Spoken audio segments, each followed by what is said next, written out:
Muy buenas tardes. Abrimos esta su página de medicina y algo más para tratar un tema que es de actualidad y muy interesante y tiene que ver con una enfermedad que se le conoce como Alzheimer. Y quiero mencionarles que el Alzheimer se describió por primera vez como una enfermedad neurodegenerativa en el año de 1906 por el psiquiatra y neurólogo alemán Alois Alzheimer, del cual recibe este nombre la enfermedad. La primera persona en ser diagnosticada fue August Deter, paciente de Alois Alzheimer, en 1901. Deter era una mujer con 50 años que sufría una enfermedad degenerativa, demencia progresiva, y el estudio de su patología y su seguimiento fue lo que hizo que Alzheimer pudiera definir pocos años después como una enfermedad. El Alzheimer se produce debido a la reducción de la producción cerebral de acetilcolina. La acetilcolina es un neurotransmisor, lo que provoca un deterioro en el rendimiento de los circuitos colinérgicos del sistema cerebral. El Alzheimer es una alteración neurodegenerativa de tipo primaria que suele aparecer en muchas de las ocasiones a partir de los 65 años, aunque también puede presentarse en gente más joven. La enfermedad de Alzheimer es una patología neurodegenerativa, insisto, que se produce por el acúmulo patológico de unas proteínas en determinadas zonas del cerebro. Cuando una persona padece la enfermedad de Alzheimer, experimenta cambios microscópicos en el tejido de ciertas partes de su cerebro y una pérdida progresiva, pero constante, de una sustancia química vital para el funcionamiento cerebral llamada acetilcolina. El Alzheimer se produce debido a la reducción de la producción cerebral de acetilcolina. Reitero nuevamente, la acetilcolina es un neurotransmisor, lo que provoca un deterioro en el rendimiento de los circuitos colinérgicos del sistema cerebral. Es difícil determinar, incluso en la actualidad, quién va a desarrollar la enfermedad de Alzheimer, puesto que se trata de una alteración compleja, de causa desconocida y, por supuesto, multifactorial.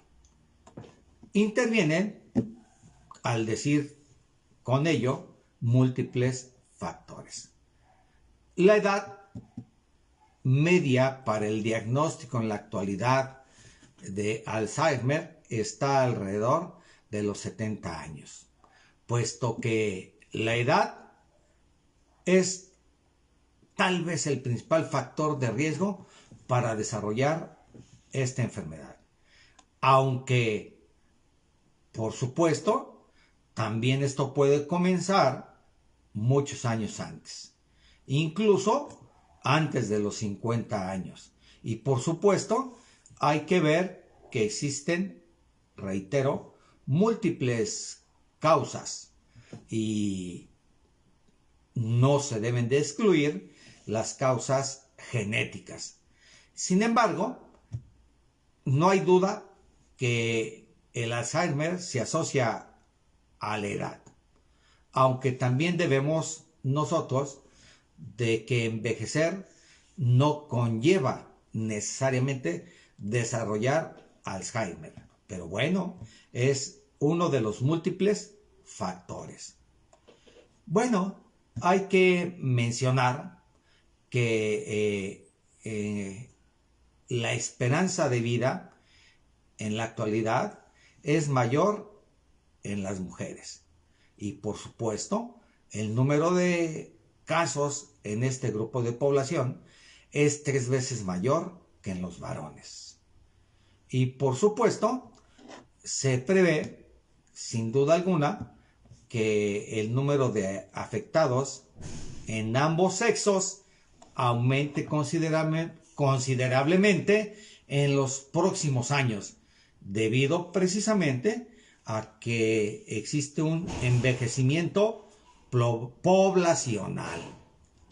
No hay duda también que la herencia familiar, en este caso, la enfermedad o en la enfermedad del Alzheimer, una variante, pues es la transmisión genética.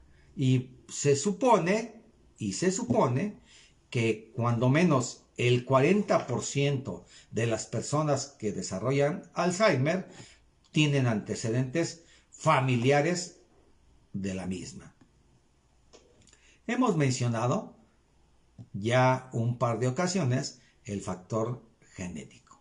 Por supuesto, se ha advertido varias mutaciones en el gen de la proteína precursora amiloidea o en el de las presinilinas 1 y 2, y que por supuesto también puede asociarse con mutaciones en el gen de la apolipoproteína.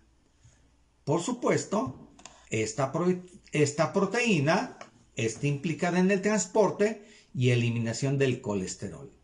Según las investigaciones, la nicastrina activaría la producción del beta amiloide.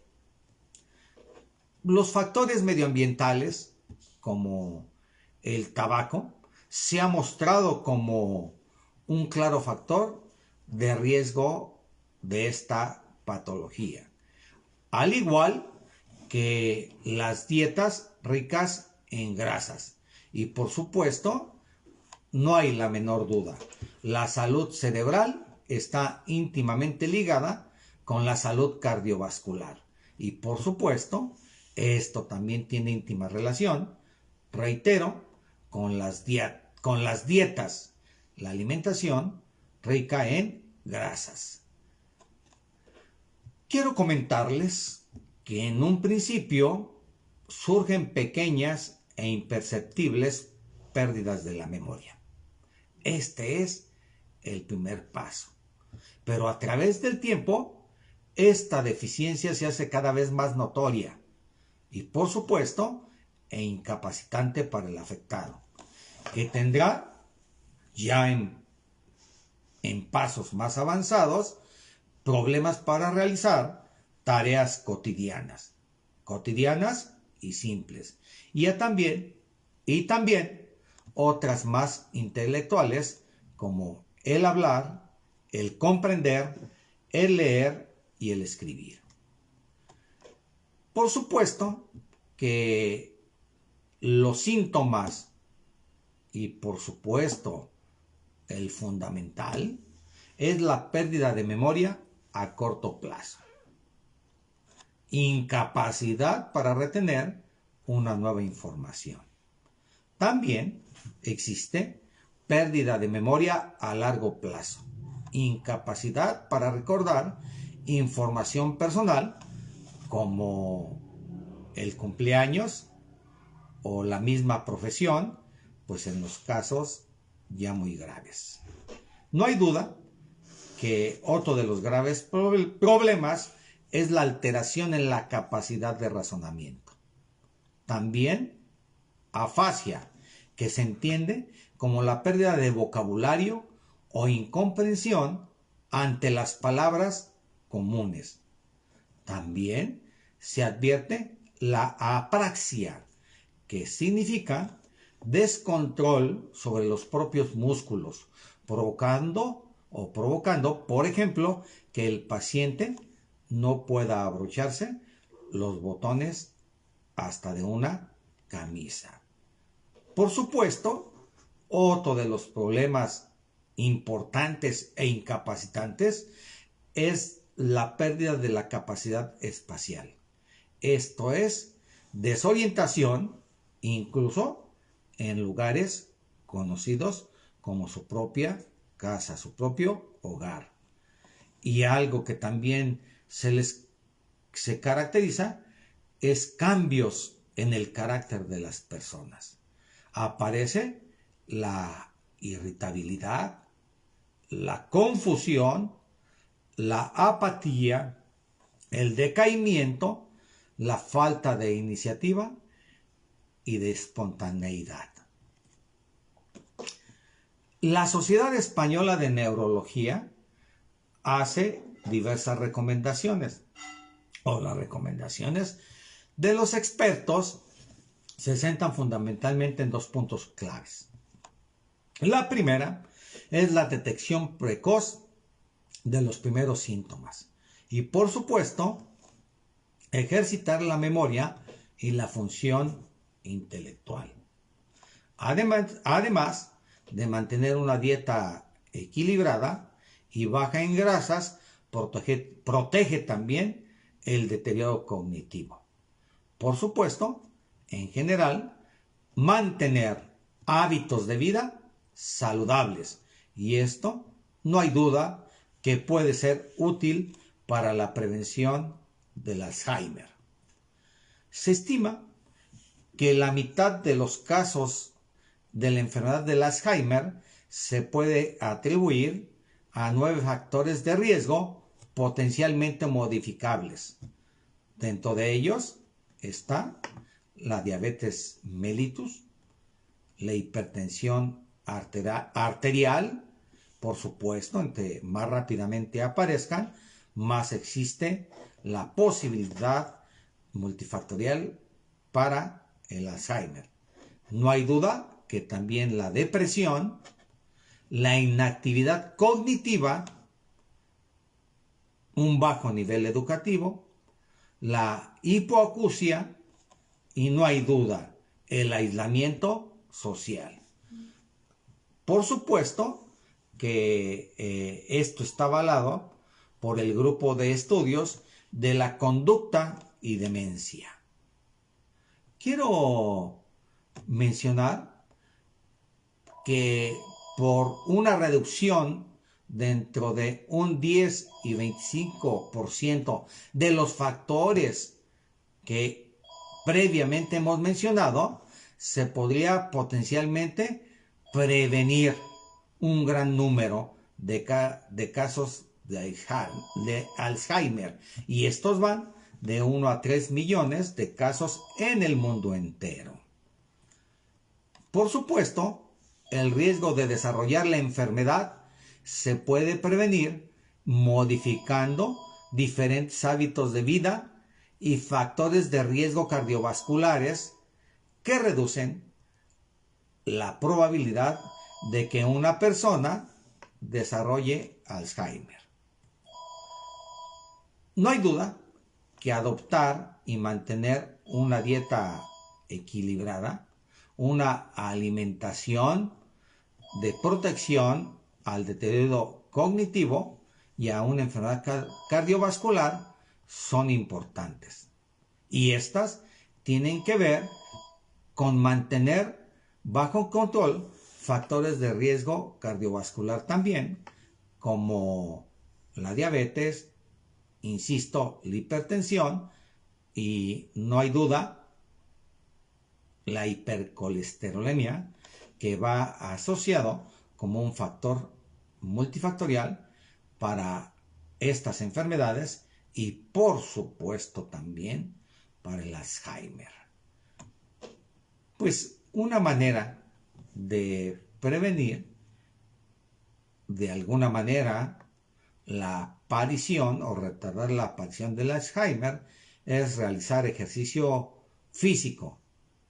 Esto quiere decir evitar hasta donde sea posible el sedentarismo de acuerdo a sus hábitos y costumbres.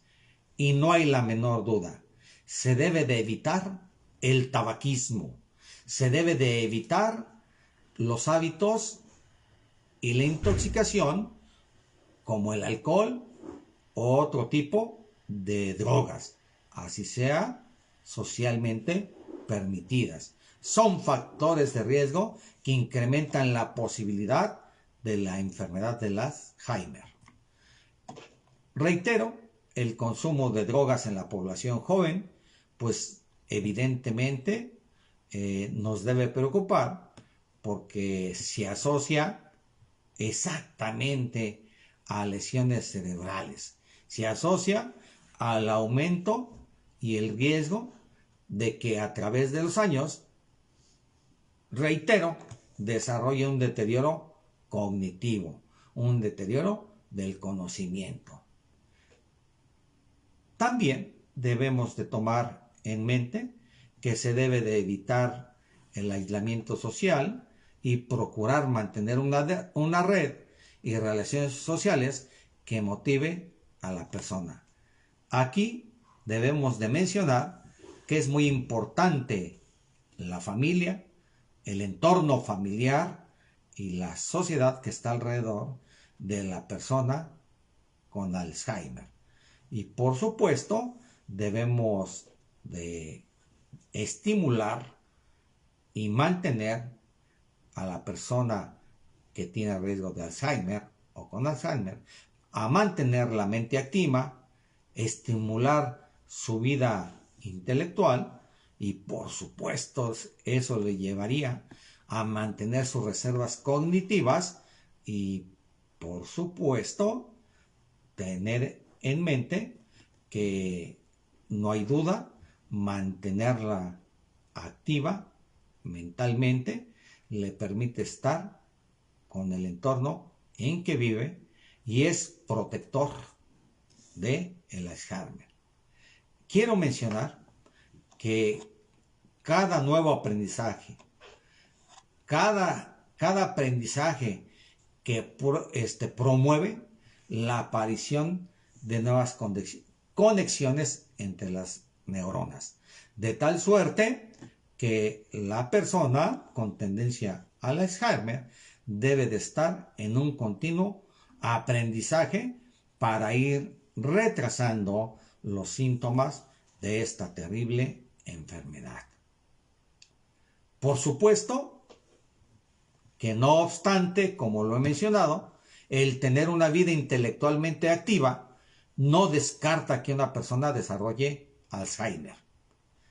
Reitero, el tener una vida intelectualmente activa no descarta que una persona desarrolle Alzheimer, pero seguramente lo hará que ésta se retrase a través de los años. Diríamos, no previene per se el desarrollo, pero parece que estos cerebros pueden tener una mayor resiliencia por la capacidad o la reserva cognitiva de base que tiene el individuo, que puede hacer que la enfermedad se manifieste más tardíamente. Por eso es importante estar desarrollando, sin duda alguna, actividades intelectuales, actividades de aprendizaje, y eso nos lleva a protegernos o retardar la aparición de esta enfermedad. Por supuesto, teniendo estas actividades, pues también va de la mano el de procurar tener hábitos de descanso correctos y, por supuesto, un sueño reparador. Hay que cuidar cuando menos las 7 u 8 horas de sueño para estar completamente sanos o retrasar el Alzheimer. Quiero comentarles también que el nivel educacional es muy importante. Cuanto más años se tengan de formación académica o tenga una persona de formación académica, pues más tarde aparecerán los posibles efectos del Alzheimer. Pues el haber estado ejercitando la memoria, el cerebro, pues resulta favorecido, resulta pues protegido. Y también no hay duda que la salud cardiovascular es importante.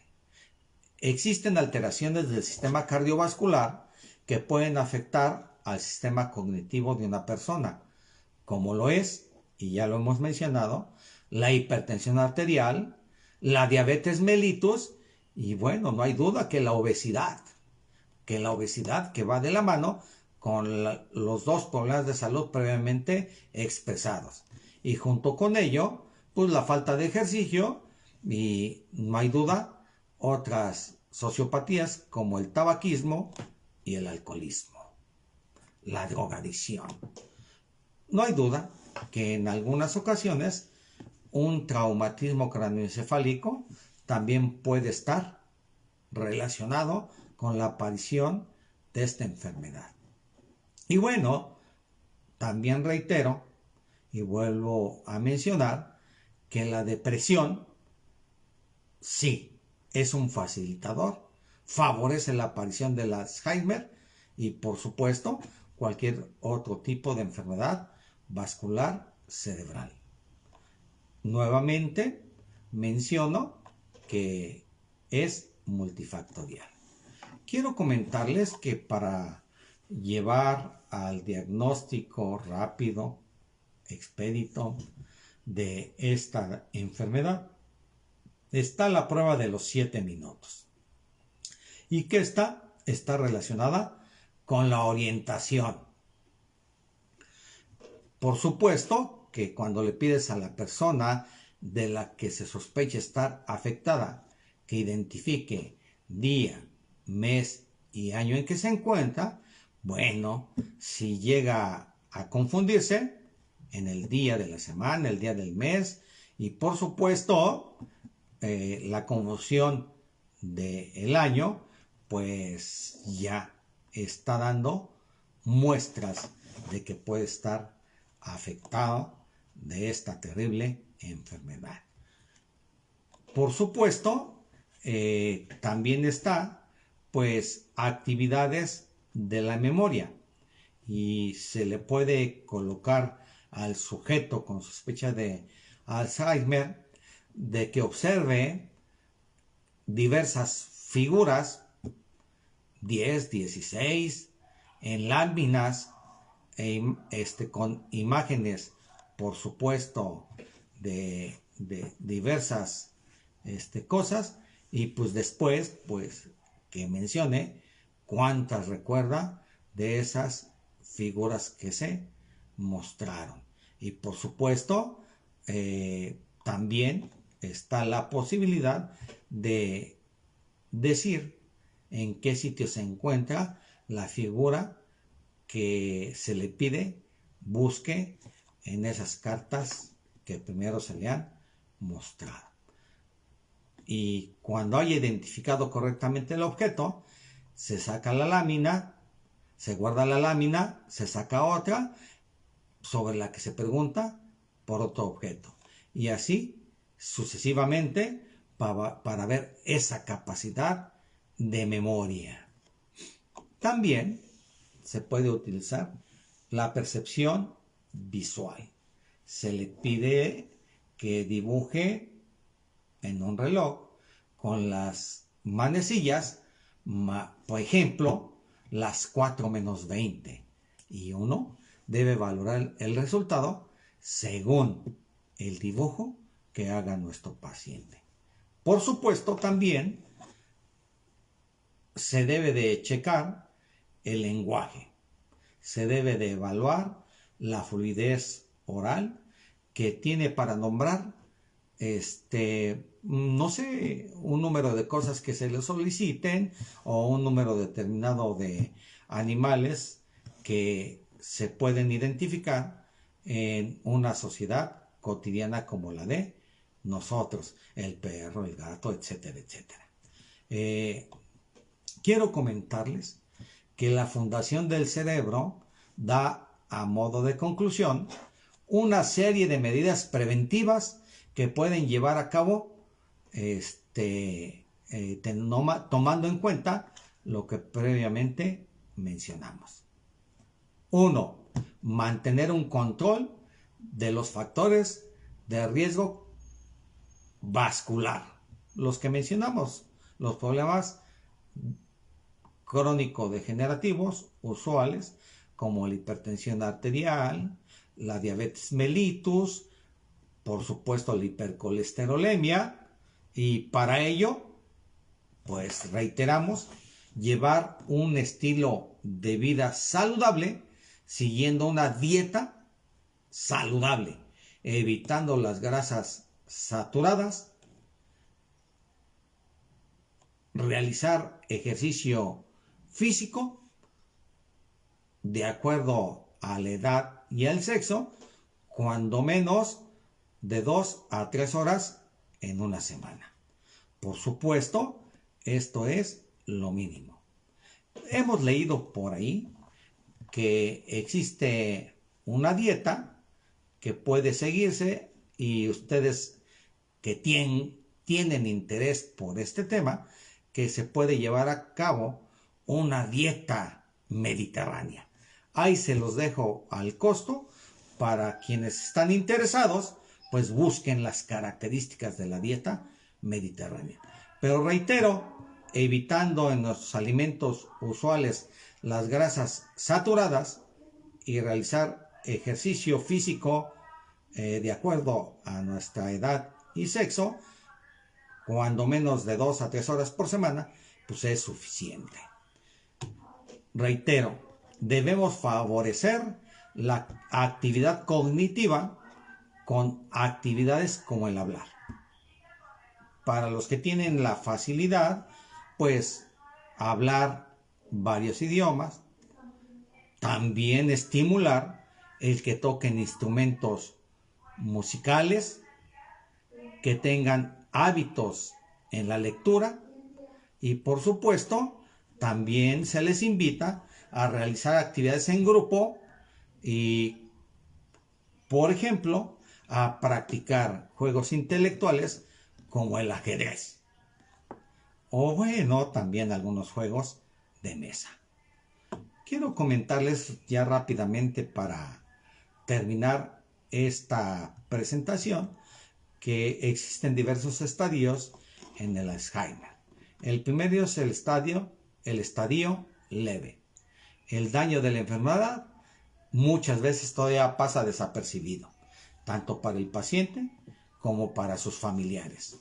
El enfermo olvida pequeñas cosas, como dónde ha puesto las llaves, o tiene algunas dificultades para encontrar las palabras exactas para expresarse. En esta etapa, en este estadio leve, quiero de mencionar que todavía se trabaja, todavía se conduce bien el coche, el automóvil de la familia, y por supuesto, pues puede experimentar en algunas ocasiones ciertos rasgos depresivos, o alguna pérdida o falta de espontaneidad en su vida diaria. Ese es el estadio leve. Esto, por supuesto, pues implica que la capacidad de juicio se reduce y tiene dificultad para resolver nuevas situaciones y organizar actividades. También pueden aparecer signos de apatía, de aislamiento, y algo que muchas veces dicen tiene mal carácter, o cambios bruscos de humor. Ahora pasamos al estadio moderado. Y ya en el estadio moderado, la enfermedad ya resulta evidente para la familia, para las personas allegadas a la persona con este grave problema de salud. El paciente ya presenta dificultades para efectuar tareas como hacer compras, seguir un programa de televisión, o incluso planear qué es lo que va a cenar. Ya no solamente es una pérdida de memoria, sino también capacidad de razonamiento y comprensión. En esta etapa, quiero mencionarle que ya la enfermedad avanza con rapidez y los afectados pueden llegar a perderse en lugares familiares. Además, se muestran visiblemente apáticos y deprimidos. Ya en el estadio grave, todas las áreas relacionadas con la función cognitiva del paciente se encuentran afectadas. Pierde la capacidad para hablar correctamente, repite frases incomprensibles una y otra vez, no puede reconocer a sus familiares y amigos e incluso no se puede reconocer ni él mismo viéndose ante un espejo. La desorientación es constante. Los pacientes más graves se olvidan de andar y sentarse y en general pierden el control sobre sus funciones orgánicas. Se olvidan de hechos recientes y lejanos. Permanecen horas inmóviles, sin actividad y generalmente no pueden andar. Dejan de ser individuos autónomos y necesitan que se les cuide y se les alimente. Gritan, lloran o ríen sin motivo y no comprenden cuando se les habla. En una etapa más grave, surgen rigideces y contracturas en su flexión, permanecen en mutismo e incluso pueden llegar a presentar trastornos en su deglución. Por supuesto, muchos de estos pacientes, ya en estas etapas avanzadas, acaban en estado vegetativo. Quiero mencionarles que en el mundo académico existen diversas clasificaciones. Dentro de ellas, la Functional Assessment Stating Test tiene una división de 7 fases en donde estudia las repercusiones funcionales. También está la escala de deterioro global que mide o está basada esta prueba en déficits cognitivos. Y la CDR, que se usa sobre todo en investigación. Son 5 fases sobre 6 variables: memoria, orientación, juicio, vida social, funcionamiento del hogar y el autocuidado. Asimismo, quiero mencionarles que Hill, un estudioso de la enfermedad del Alzheimer, menciona que es más agresivo el Alzheimer con una progresión sintomática rápida en los casos en donde pues los factores pues están pues en un inicio temprano en la edad de la enfermedad, que haya comorbilidades como las que ya hemos mencionado, también la existencia de lesiones cerebrales, sobre todo de tipo vascular, y no hay que olvidar la predisposición genética. Y por supuesto que todas estas enfermedades en su conjunto van asociadas a la enfermedad del Alzheimer. Por supuesto, hemos de mencionar que entre un 30 y 40% de los casos de Alzheimer, pues en estos momentos están en estos momentos sin diagnosticar. Y por supuesto, una proporción de hasta el 80% pertenecen a un estadio o un estadio leve, y que quienes conviven con esta población no alcanzan a percibir ese deterioro pequeño pero muy significativo en la memoria.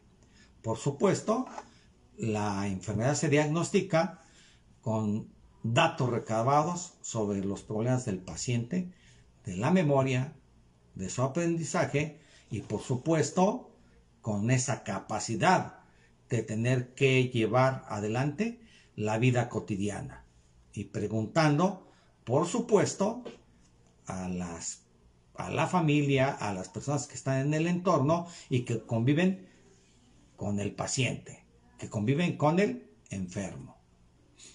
Por supuesto, existen múltiples pruebas empleadas para observar los cambios que se producen en esta enfermedad. Y dentro de las que más destacan está la resonancia magnética. Y por supuesto, evidentemente, la resonancia magnética del cerebro.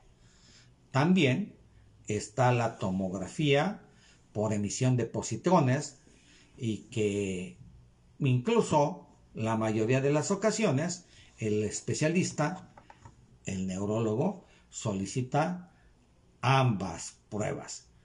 No hay duda que en la resonancia magnética se visualiza la estructura y la forma de las ondas cerebrales. Y por supuesto, cuando éstas se ven aplanadas, pues empieza la sospecha. Por supuesto, bueno, esto ya se tendría que ver cuando se acude con el médico especialista. Y por supuesto, el deterioro cognitivo, pues está cribado por un screening de esta naturaleza. Bien, finalmente ya para terminar esta, creo, interesante pero larga exposición, pues existen test, una gran variedad de test como el Eurotest, como es y consiste en la manipulación de monedas para manejar el dinero. También la exploración neuropsicológica mínima en demencias, que esta consiste en 7 pruebas con diferentes fines. Y hay una prueba que es el test de los 7 minutos.